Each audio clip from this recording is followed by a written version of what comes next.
Lecture 12900. I lost my unborn child. I was 6 months pregnant with my first child when, during a medical checkup, I discovered that the baby had a heart condition. The doctors told me that the baby would not be able to survive, and unfortunately, that's exactly what happened. The baby was stillborn. Through my study of the law of nature, I have learned that after 100 days of pregnancy, a soul departs from a distant star and begins its journey into a child's body here on earth.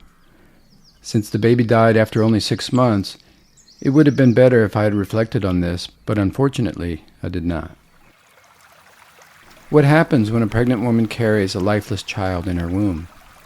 Before the first 3 months of pregnancy, the soul does not begin its journey, and no connection is established. This is what happens in those cases. However, your case was different. You were in the 6th month.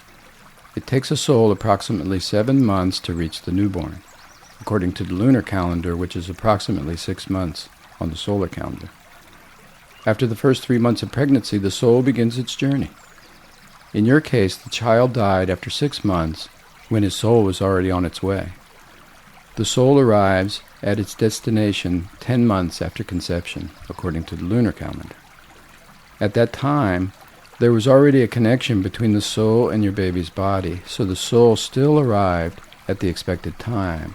However, when the body is missing, what happens then?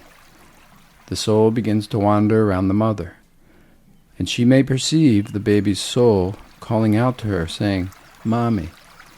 The soul behaves in this way. It circles around the mother and cannot leave.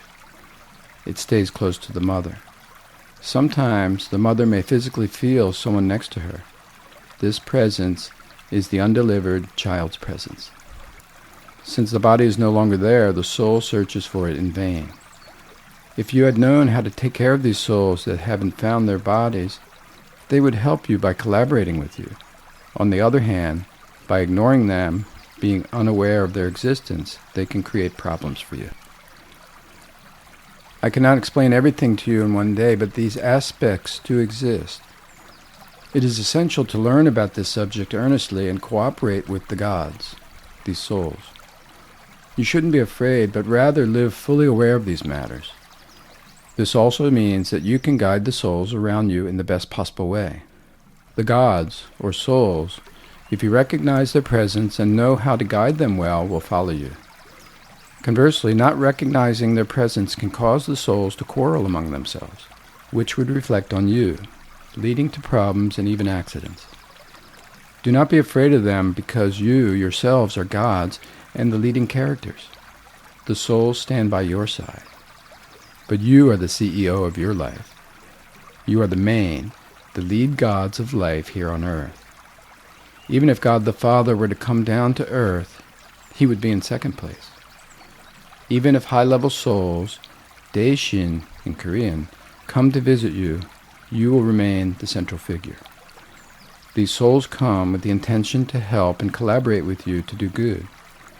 In this way, they earn merits that allow them to break free from their own chains.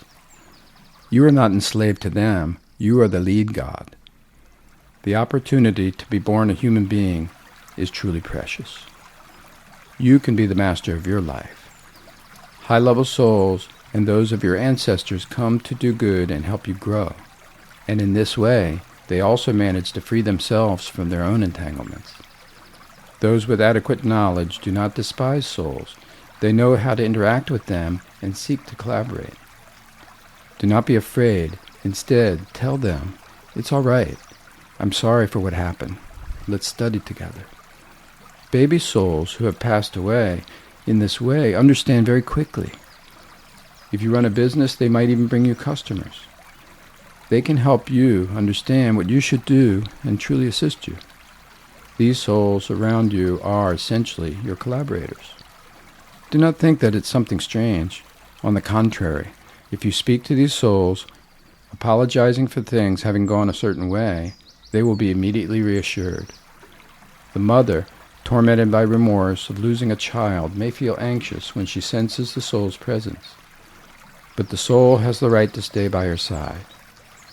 By studying these subjects, we understand that we have the ability to guide nature, and this depends solely on the quality of our thoughts.